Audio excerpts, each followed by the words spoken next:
বৃন্দাবনের মধ্যে একজন বাবাজি ছিল, যার নাম হলো আমার রামদাস বাবা। বলো না আমার নামটা কি? রামদাস বাবা। এই রামদাস বাবা বৃন্দাবনের মধ্যে হেঁটে বেড়ায় আর একটাই কথা বলে, আমার নিতাই পাওয়া হলো না রে, আমার গৌর পাওয়া হলো না। মা প্রতিদিন বৃন্দাবনের মধ্যে প্রদক্ষিণ করে আর আমার রামদাস বাবা একটাই কথা বলে, হাই রে আমার নিতাই পাওয়া হলো না, আমার গৌর পাওয়া হলো না। প্রতিদিন একটাই কথা বলে। একদিন যখন প্রদক্ষিণ করতে গিয়ে আমার রামদাস বাবা বললো, আমার নিতাই পাওয়া হলো না, আমার গৌর পাওয়া হলো না। তখন ওই বৃন্দাবনের মধ্যে আরেকজন পণ্ডিত ছিল, যার নাম হলো রামকৃষ্ণ পণ্ডিত। ওই রামকৃষ্ণ পণ্ডিত আমার রামদাস বাবার হাতটা ধরেছে, হাতটা ধরে তাকে নিয়ে গিয়ে বলছে, রামদাস তুমি সত্যি করে আমাকে একটা কথা বলো, রামদাস তুমি সত্যি করে আমাকে বলো তো, তুমি কি নিতাই পাও নাই? তুমি সত্যি করে আমাকে বলো, তুমি কি গৌর পাও নাই? এই কথা বলার পরে আমার রামদাস বাবা রামকৃষ্ণ পণ্ডিতকে করজোর করে বলেছিল যে আমি নিতাই পেয়েছি। নিতাই হলো আমার দন, হৃদয়ের দন নিতাই। গৌর হলো আমার হৃদয়ের দন।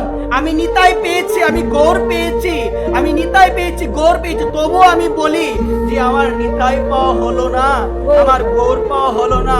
তখন রামকৃষ্ণ পণ্ডিত যে রামদাস বাবাকে বলল, বাবা তুমি তো পেয়েছো, তাহলে পাওয়ার পরে কেন তুমি মিথ্যা কথা বলছো? কেন তুমি বলছো আমার গৌর পাওয়া হলো না, আমার নিতাই পাওয়া হলো না? তখন আমার রামদাস বাবা করজোর করে ওই রামকৃষ্ণ পণ্ডিতকে বলেছিল যে নিতাই তো আমার হৃদয়ের ধন, গৌর তো আমার হৃদয়ের ধন।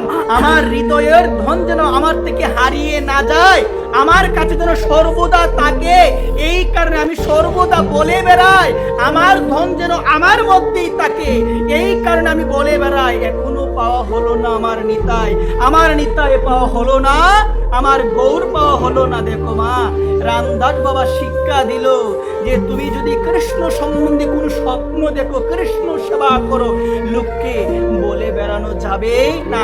আমার বাবা তো বলতে পারতো যে আমি নিতাই পেয়ে গিয়েছি, আমি গৌর পেয়ে গিয়েছি, কিন্তু বাবা না বলে বাবা বলছে সম্পদ পেয়েছি।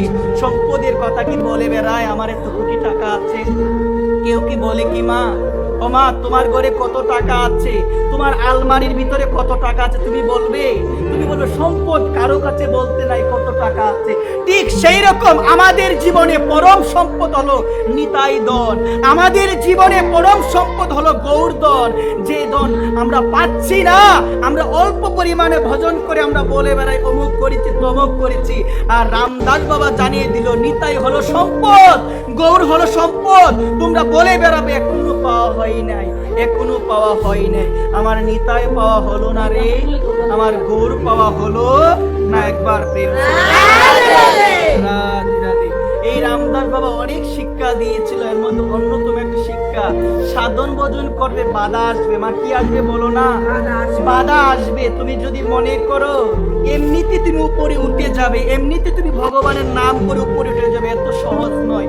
ভগবানের ভজন করবে, ভগবানের পথে থাকবে, ভগবানের নাম প্রচার করবে, অনেক ধরনের সামাজিক বাধা, অনেক ধরনের আক্রমণ তোমার উপরে কিন্তু হবে। এক সময় বন্ধু সুন্দর রামদাস বাবাকে বলল, রামদাস চল একটু ভগবানের নাম প্রচার করি, একটু হরে কৃষ্ণ মহামন্ত্র প্রচার করি। যখন এই কথা বললো তখন রামদাস বাবা এবং তার বন্ধু সুন্দর কোথায় গেল গো মা? এই নাম প্রচার করার জন্য বের হয়েছে। কি প্রচার করার জন্য বলো সবাই? নাম প্রচার করার জন্য বের হয়েছে।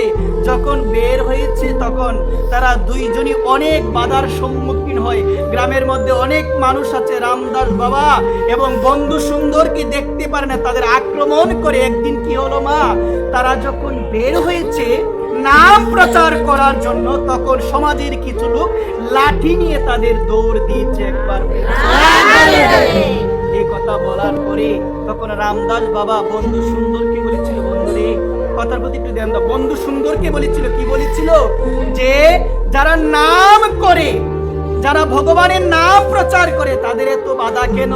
তখন সে বলেছিল, বন্ধু সুন্দর বলেছিল, কি বলেছিল, যে আজকে আমাদের নাম প্রচার করা সার্থক হয়েছে, অনেকগুলো লাঠি আমাদের বিরুদ্ধে উঠেছে। একবার আজকে এতদিনে আমাদের নাম প্রচার করা কি হয়েছে, এতগুলো লাঠি উঠেছে, এটার মধ্যে বোঝানো হয়েছে যে পতাকা উঠেছে, সার্থক হয়েছে।